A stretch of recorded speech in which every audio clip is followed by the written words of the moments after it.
Hello বন্ধুরা, আজকে আমার রান্নাঘরে একবারে দেখাবো সিদ্ধ আলু রান্না করার নিরামিষ রেসিপি। দেখতে থাকুন কিভাবে করছি। এটা দিয়ে দিয়ে ছুলে নিয়েছি আলুগুলো, সিদ্ধ আলু। তারপরে কড়াইতে তেল বসিয়ে দিলাম।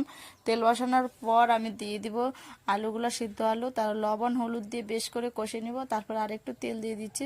নিরামিষ রেসিপি কিন্তু অসাধারণ লাগে, ভাববেন চার এটাও কিন্তু টেস্ট হবে না, কিন্তু দারুণ খেতে লাগে। তারপর লঙ্কা আর আদা দিয়ে বেশ করে কষিয়ে নিব। তারপরে একটু দুধ দিয়ে দিব। দুধ দিলে কিন্তু নিরামিষ রেসিপি কিন্তু অসাধারণ খেতে লাগে।